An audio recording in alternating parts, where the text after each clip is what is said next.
Hey kids, this just in. I'll bet you 90% of the networks that you watch on TV would not show this clip. You ought to see in Taiwan, really.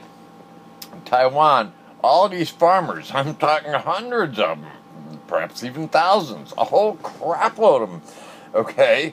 No pun intended, no play on words intended, but a whole bunch of them went to the agricultural ministry in Taiwan and they had coolers on the street full of rotten eggs that they were throwing at the agricultural ministry. Get this, they were throwing pig shit at the agricultural ministry. Pig crap. Because they're protesting, and they said it's non-negotiable.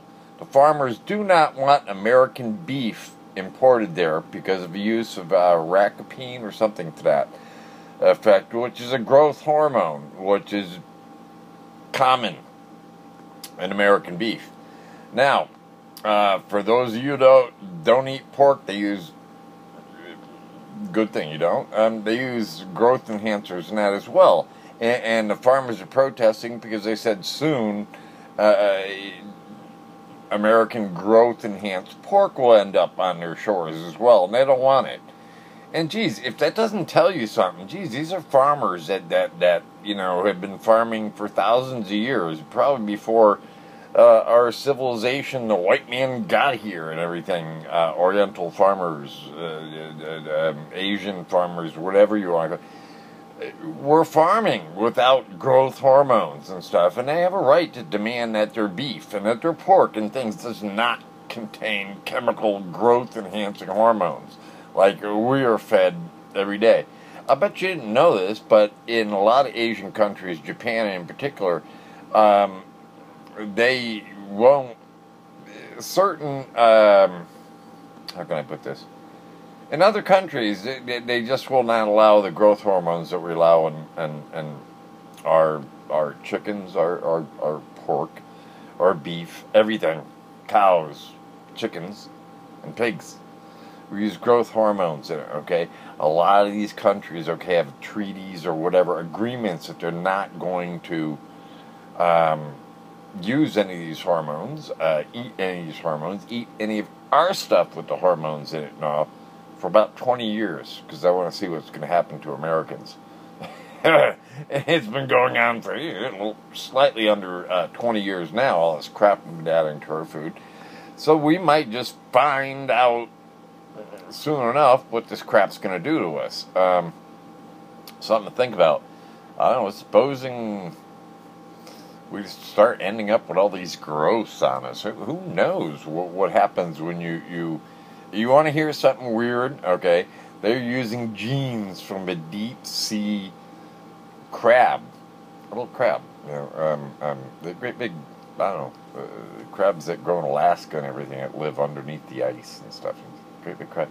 They crossed the genes of that with a strawberry. That way they'd be more resistant to frost.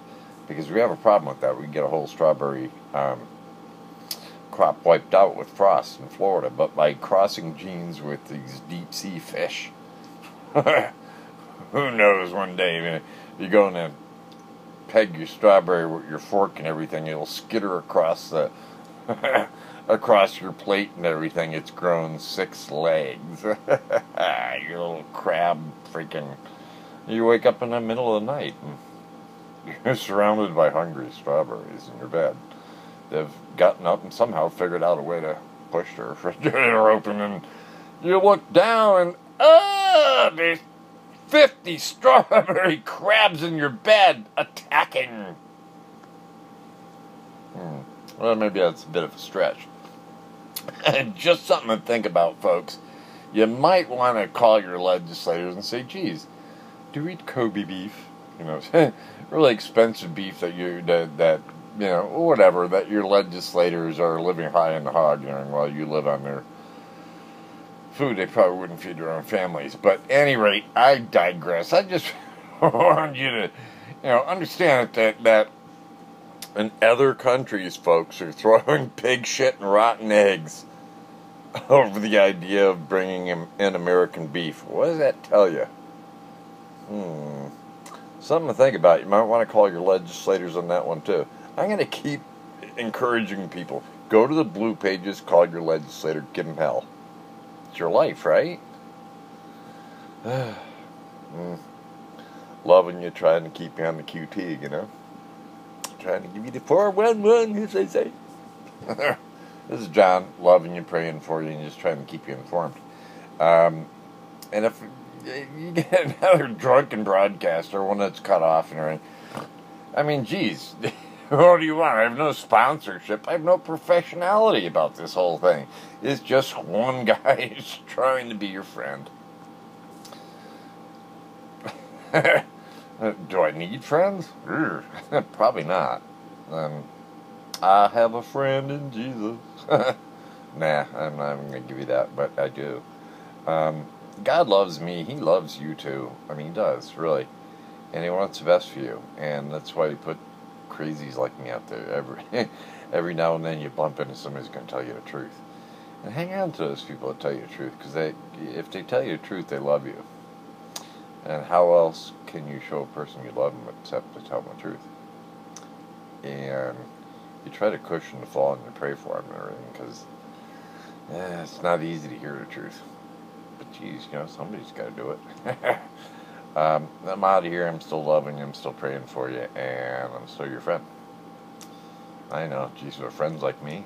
I'm still loving you, though. Seriously. Love you lots. I'm out of here. Bye. This is John in Florida. What are you going to do with these fucking hippies? Tell the kids to disregard that word. It means something like farfenugin. Tell them, I don't know, whatever. I'm out of here. I really am. Bye.